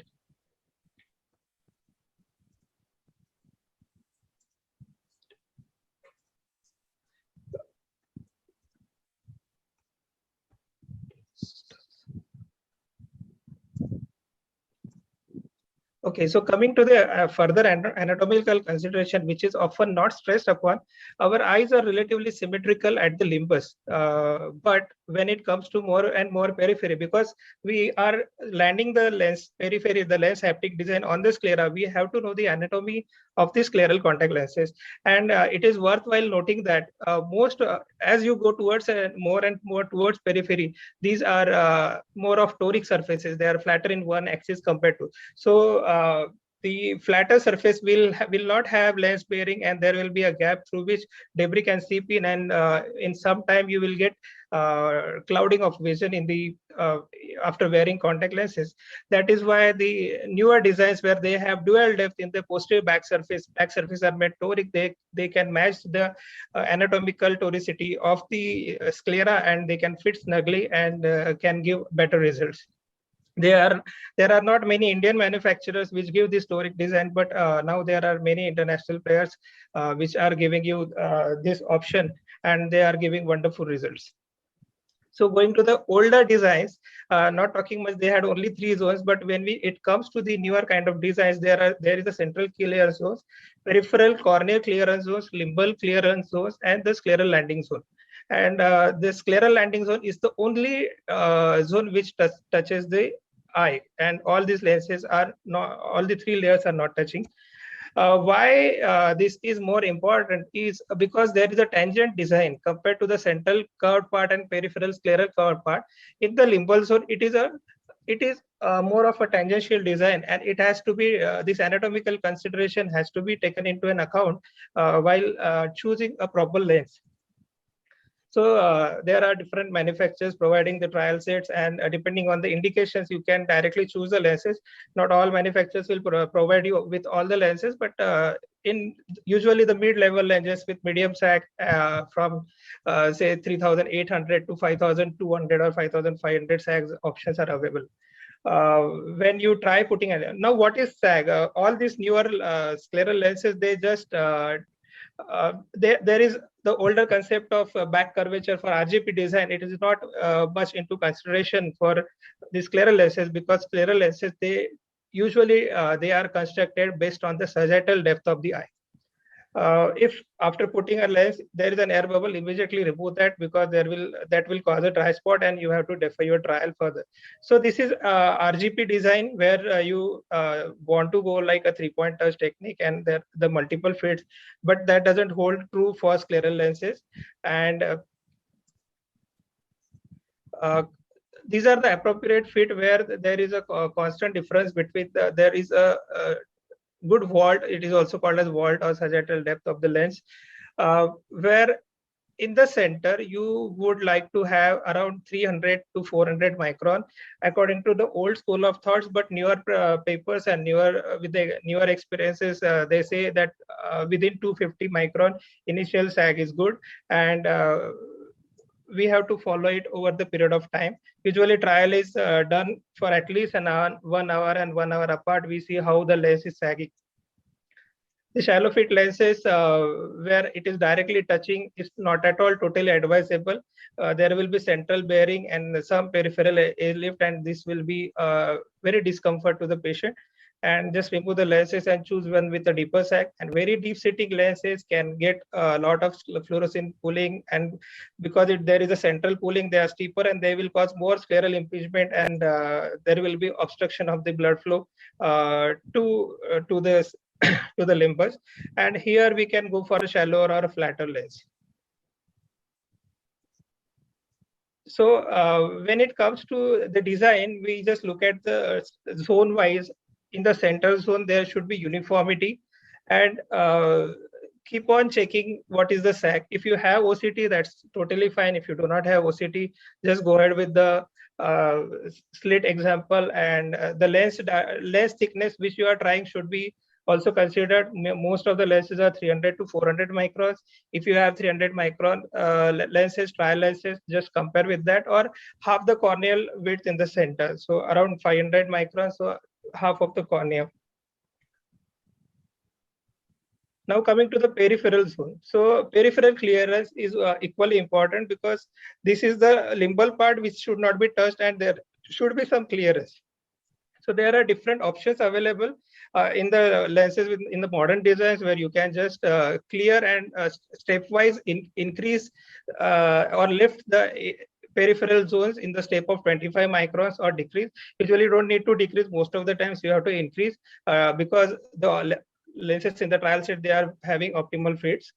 And the peripheral zone, coming to the further peripheral zone, where it is a limbal clearance zone. And in the peripheral clearance, again, in the steps of 25 microns, if it is not there, you can increase and you can get a better fit. Scleral landing zone has to be seen. If you can look here, the landing zone, there is no we have to summarize. Sorry to interrupt you, because we are way out of the session. Yes. Okay, sir. So scleral landing zone, where you just see how much conjunctiva is squeezing out, and in all the direction, you can just check for how much if there is an impingement. If there is an impingement, you go for peripheral edge lift options. Inferior temporal sagging is common because nasal sclera is slightly higher. Look for any conjunctival hooding or accumulation in the at the end of 1 hour or 2 hours. If you are getting this kind of hooding, then go for a larger diameter designs. And then lens settling should not be more than 100 micron. In most of the studies, usually we get around 30 to 50 micron lens settling at the end of 1 hour. This case, at the end of 9 hours also, there is hardly 30 to 40 micron of settling. Lens stability, the toric marks, if you are using the toric marks and giving a toric over refraction, make sure that toricity is stable and it is not, the toric marks are not moving, because the toric over refraction will be incorporated depending on these marks. No, make sure at the end, if there is a fluorescein leak, depending on how much there is a fluorescein leak, you can increase the peripheral edge and try to incorporate that. If the leak is at 180 degree apart, you can increase the toricity of the lens. look for clouding at 1 or 3 hours in OCT. You can see a lot of highly reflective echoes because tear film debris it's just coming in, and this will give a very bad vision. In this case, it was because of a leak from this point. Check at the moment if it is a loose fit or a very tight fit, or this is an optimal fit example. Coming to the last case, just last 2 slides, ma'am. This is a moderate keratoconus where BCVA increased by 4 lines, and the care in confidence which is seen with these scleral patients are absolutely rewarding as a doctor. And coming to this case, which I have done the most advanced case till date, it was a very bad cornea. The flat steep K was almost 74 diopters, and counting vision improved from counting finger 2 meters to 6 by 7.5, and the happiness seen on the patient's face is very, very rewarding for as a doctor. So I think although they are expensive, every ophthalmologist should learn and looking to the future newer designs. Thank you. Thank you, Dr. Nikhil. It's a fantastic presentation. Actually, we are doing a dishonor by cutting you short, but now time also has to be respected. We have 2 more speakers coming up. We are through the session already. So the next speaker, Dr.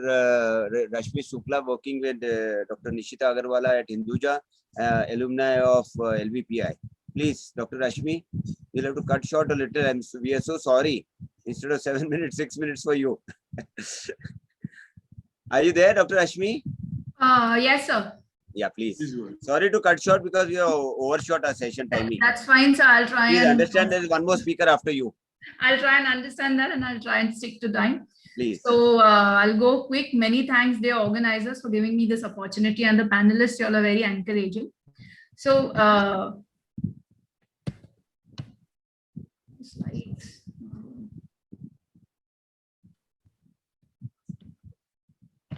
Are my slides going forward? No. No. Yeah. Now, yes. Yes. Okay. So basically, we 5.9% of the infectious keratitis are fairly recently reported to be due to pythium keratitis, and most of these patients will come with a history and presentation which is very similar to fungal keratitis, and it is also reported, pythium is also reported as a pseudofungus. So why is it that they are not responding? It's because the cell wall of pythium, which is lacking or missing ergosterol, which is characteristic to the fungal cell walls, and therefore the poor response to antifungals. So my aim is that I'm trying to present 2 cases over here, which again, we also thought were possibly fungal, and how we, because of their clinical characters and microbiological and pathological correlation, made us arrive at the diagnosis of pythium. So the first patient was a healthy housewife from Alibag. She came in October 2019. She had a positive history of vegetative matter injury. She had a positive smear report for fungal, which said that there are sparsely septate fungal filaments. She was diligently using antifungal treatment with natamycin for the last 2 weeks. Despite this, she was worsening. When we saw her on 2nd October 2019, we also thought, looking at the picture, that this is possibly fungal. We repeated the smear. Our smear again showed sparsely septated elements. We thought, let's just add voriconazole and watch. But within 3 days, you can see how she has rapidly worsened to have this severe peripheral thinning and the infiltrates expanding all over the limbus. The second patient also was a healthy farmer from Jalgaon. He also had a vegetative matter injury. He also gave us records. He had promptly gone to the ophthalmologist locally, gave us records where it mentioned that it was fungus, reported as fungus, and the patient was on antifungal treatment diligently for the last month, and yet he presented with this severe keratitis and advanced ulcer. So what was happening and what made us suspect pythium keratitis? Number 1 was both patients had a fungal positive smear. The first patient, on twice occasions, it was reported as broad hyphae, and they were sparsely septate. Both of them were diligently using their antifungals, yet they were worsening. And look at these clinical findings. Both patients had the tentacle-like infiltrates extending right from the margin of their plaque-like infiltrate. There were dot-like infiltrates in the periphery of both patients. And there was this characteristic peripheral guttering or furrowing that was seen in both patients. So basically, pseudofungus, as it is called, pythium, basically, it was first reported from Thailand. It is endemic over there. Basically, those human infections were systemic infections in hemoglobinopathies. And only recently, we have started to see infections in India. And in contrast to the fungal cell wall, they do not have ergosterol, and therefore they do not respond to antifungals. So coming to the clinical clues that you may get, these patients will have these tentacle-like infiltrates most commonly, which is very characteristic, seen almost in 50% of the patients. About 20% will show these peripheral dot-like or pinpoint infiltrates, and peripheral furrowing, which will be seen in about 12% of the patients. These should give you some clinical clues. If a patient is not responding to antifungals, he's diligently using, you're doing the positive smears and yet not. If these findings are there, please think of Pythium. The next is, how do you correlate with the microbiologist? The first thing to say is that because these reports are recent, most of the labs will not be, first of all, clued into thinking about Pythium infections. Second, the labs, including the Hinduja Hospital lab, we do not have the PCR panel for diagnosis. We do not have the water induction culture, which is required for the zoospore formation for identification. So you will mainly depend on the smear and the culture characteristics. So the smear characteristics, as I said, these are mainly broad ribbon-like hyphae. They may have no septae or sparsely septate, and they may show right-angled branchings. And on culture, a few of the important culture characters are they will easily grow on fungal, like your usual blood culture, as well as your Sabarod's agar. They will grow within 2 to 3 days. They will grow fast, unlike a fungus, which will take about 1 week, 2 weeks to grow. The colonies may be embedded or flat, and they may be fluffy radiating colonies in the late stages. They grow pretty fast, and they can also grow at temperatures of 25. So if these are happening and you have clinical characteristics, then it is possible that you're dealing with a Pythium infection. As for the pathology, we have usual granulomatous inflammations, and the usual stains for fungus like PMS and GMS will only give you the smear characters. Mittal et al. Have reported the potassium iodide sulfuric acid differential stain to be 100% sensitive and specific for identification of differentiation from fungus. But as I said, most labs, even our lab, will not have it. Confocal microscopy will only help. Summarize, Dr. Rashmi. Sorry? Time, we are running short of time. Can you just summarize? Yeah. So the treatments, so basically treatments fail because the cell wall structure is different. Until 2015, it was mainly a surgical therapy, but now there is linezolid and azithromycin therapy. This is a recommended treatment where patients early in the course of the medical disease may respond to topical linezolid and azithromycin therapy. But for advanced cases, you need therapeutic keratoplasty, and for recurrences, you need to use cryotherapy. So these are the patients. Few important points over here. This is just the second patient, the lower one. He has only 1 week into it. He's maintaining a finger counting of 2 meters. We're just giving him topical linezolid and atropine. The first patient, again, up to 1 week was good. We did not start topical steroids because rates of recurrences are high. So in these patients, we want to wait until 1 to 2 months to start any topical steroid. This patient also, we started only after 6 weeks. We could only salvage the eye. Patient is maintaining a partially clear graft with a vision of finger counting 2 meters. The important points is how we arrive at the diagnosis and the correlation with the microbiologist and the pathologist. In these patients, we had sent their cultures to PGI, but however, they could not regrow it for identification. But with the culture and smear characteristics and clinical, we were fairly sure that this is Pythium. So the take-home message is awareness, awareness. We must know that this entity exists. Clinical characters and the microbiological and pathological characters should be well in mind. A fungal not responding where you are doing all the right things, please think about Pythium. Try the medical therapy with linezolid and azithromycin, and as a last response, therapeutic PK.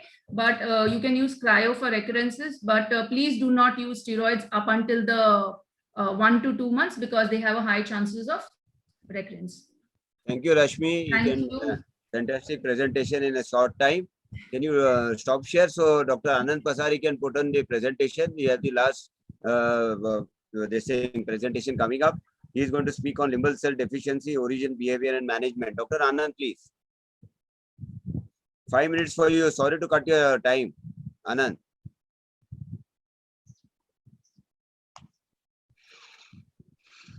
We are not able to take any questions. If there are any in the chat box, the faculty is supposed to please answer them. And we'll have a short Thanksgiving before we hand over the session to the next. It's already 4 o'clock. Half an hour late.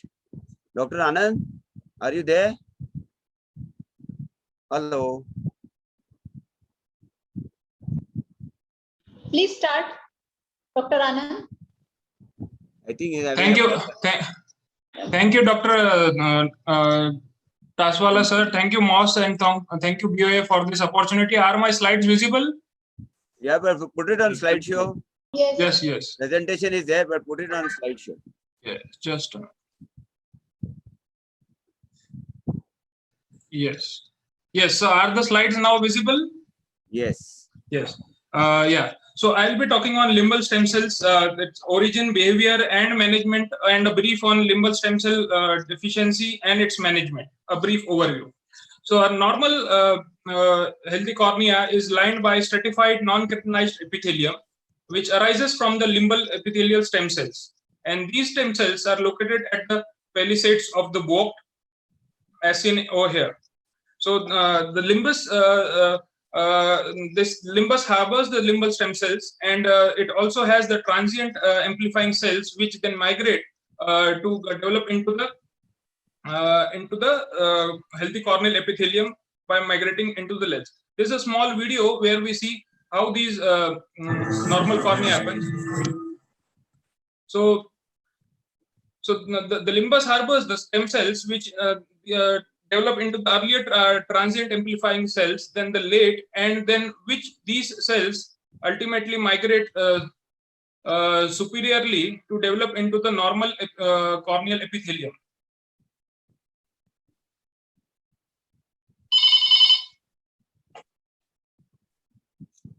During whenever there is a corneal chemical injury, these stem cells are damaged because of the initial impact of the chemical substance, and this leads to the damage to these stem cells. Now there is the growth of the conjunctival epithelial cells over the normal cornea, and these leads to the normal cornea being covered by the conjunctival phenotype of the cornea, of the stem cells. And this leads to the vascularization and opacification of the cornea. Okay.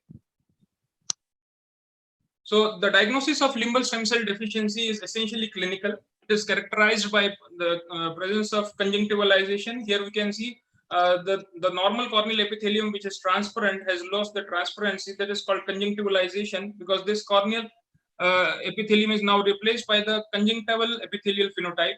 We can't see those palisades which were easily seen in the slide which I've shown before. The epithelium is not transparent anymore. There is an epithelial haze, and there is this superficial vascularization we can see. And these patients often are predisposed to the persistent epithelial defects. And impression cytology can again confirm the presence of the goblet cells and confirm the diagnosis, though it is not needed many times. It's a clinical diagnosis of limbal stem cell deficiency. So the limbal stem cell deficiency can be partial or total, which is caused by the loss of palisades and the epithelial cells. So coming to the classification of limbal stem cell deficiency, it can be idiopathic. It can be caused by the trauma, which can be chemical injury caused by alkali or acids, or it can be because of the high temperature caused by the thermal burns like molten metals. It can be iatrogenic, post pterygium surgery because of use of mitomycin, post radiotherapy, and it can be due to autoimmune conditions like ocular cicatricial pemphigoid or Stevens-Johnson syndrome, or it can be even congenital or hereditary in like in cases of aniridia sclerocornea. So just a brief of the surgical management of limbal stem cell deficiency. It depends whether the stem cell deficiency is unilateral or bilateral. How is the surface? If the surface is wet or dry, and how is the lids and adnexa? Whether the lids are normal or they have the good closure, or there is some amount of leg of thalamus. So in cases with wet surface, normal lids, and good closure, and in unilateral conditions, stem cell transplants work pretty well, and they might need to be combined with the keratoplasty later. In cases where there is a bilateral limbal stem cell deficiency, the surface is wet or predominantly dry, and the lids and adnexa are also affected, and there is a partial leg of thalamus. There is an option of keratoprosthesis which is to be chosen. because limbal stem cell transplants don't work pretty well in these cases. So why does keratoplasty alone, if done, fails in limbal stem cell deficiency? Because when these grafts are more prone to the persistent epithelial defects, and these eyes are chronically inflamed, so it's so the graft survival is very poor in these cases, and there is very high risk of failure. So keratoplasty is kind of a contraindication in these cases. So it's not better not to perform these left alone these eyes rather than performing a keratoplasty. So this is just a busy slide of algorithm of management of limbal stem cell deficiency. In acute stage, it's these patients better treated with topical steroids, amniotic membrane grafting, and if these patients still develop limbal stem cell deficiency, based on whether it's a unilateral or bilateral, these patients can be managed by means of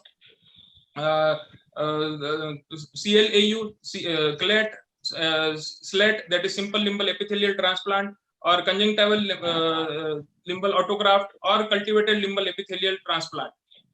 If it's a bilateral condition, depends again on whether it's a partial or diffuse, and these can involve the alloclet, the alloslet, and the keratoprosthesis.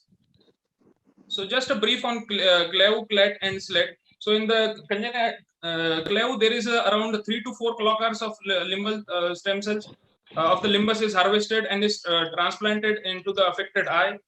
In the CLET, there's a small limbal biopsy which is taken, which is grown ex vivo, and then they are transplanted into the affected cornea, and it's a 2-stage procedure. And now we have the SLET procedure, which has almost been now 10 years since this procedure was first described by Dr. Sangwan et al.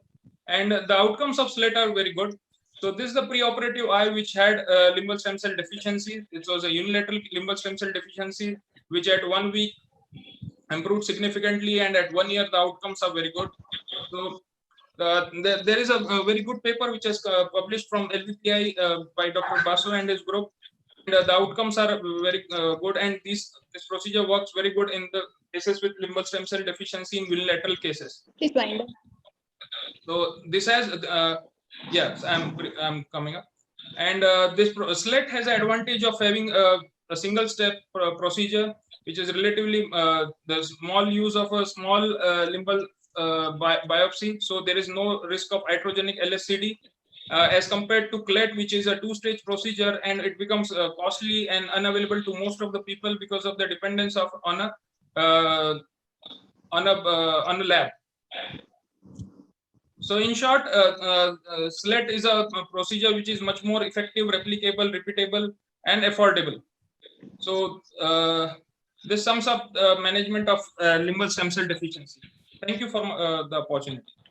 Thank you, Dr. Anand. We are late, so I just a short Thanksgiving. Thank the organizers of BOA and MOS to give us a chance to chair this session. Fantastic presentation by all the smart faculty. Over to you, Darshana, for a quick thanks before we hand over the session. Sorry, Dr. Rohit and Deepti, for delaying the session. Thank you so much, our chairman, Dr. Jignesh sir, co-chairman, Dr. Vijay Bhatt, convener, co-convener, and all the speakers, especially the technical team, Ragini ma'am, Lahane sir, and everyone who has been contributing to the successful running of the program. It was a great opportunity. Due to a shortage of time, I would like to say sorry to the next session people also. Yes. And thanks a lot. Thanks a lot.